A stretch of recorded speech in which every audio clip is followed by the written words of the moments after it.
6 जानेवारी. नाम रूपाचा संबंध. नाम घेत असताना रूपाचे ध्यान आवश्यक आहे का? वास्तविक नाम आणि रूप ही भिन्न नाहीतच, पण नाम हे रूपाच्या आधीही असतं आणि नंतरही उरतं. नाम रूपाला व्यापून असतं.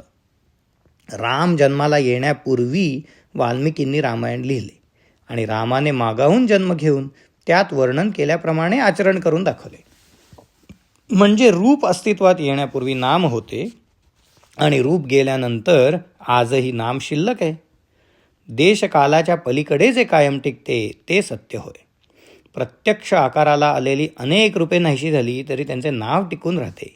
म्हणजे नाम हे देशकालाच्या मर्यादेच्या पलीकडे असते. म्हणजे ते रूपापेक्षा जास्त सत्य असते. जे सत्य आहे ते श्रेष्ठ असलेच पाहिजे. तेव्हा नाम घेणे ही गोष्ट मुख्य आहे. ते घेत असताना रूपाचेही ध्यान राहिले तर उत्तमच, पण ते तसे न राहिले तरी नाम घेत असताना रूपाचे स्मरण सूक्ष्म रूपाने असतेच असते. समजा एखाद्या गृहस्थाच्या घरी राम नावाचा गडी आहे. तो गृहस्थ राम राम असा जप करीत बसला आहे, पण त्याचे लक्ष राम रूपाकडे नाही, मनात काहीतरी दुसरेच विचार चालू आहेत. अशा वेळी त्याला जर एकदम विचारले, तुम्ही कुणाचे नाव घेत आहात, तर अर्थात रामाचे असेच उत्तर तो देईल. हे उत्तर देताना त्याच्या मनात दाशरथी राम हीच व्यक्ती असणार, राम गडी ही व्यक्ती नसणार. ह्याचाच अर्थ असा की नाम घेत असताना रूपाचे ध्यान सूक्ष्म रूपाने आत जागृत असते. म्हणूनच रूप ध्यानी येत नाही, म्हणून अडून बसू नये. नामस्मरण करण्याचा अट्टहास ठेवावा, त्यात सगळं काही येतं. एखाद्या माणसाची आणि आपली ओळख असेल तर पहिल्याने त्याचे रूप पुढे येते आणि नंतर नाम येते. पण आपली त्याची ओळख नसेल आणि आपण त्याला बघितलेलं नसेल तर त्याचे फक्त नाव येते.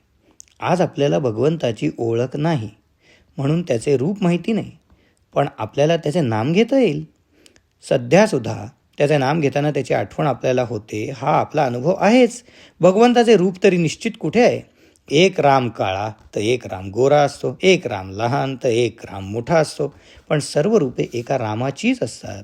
भगवंता स्वतः अरूप आहे, म्हणून जे रूप आपण त्याला द्यावे तेच त्याचे रूप असते.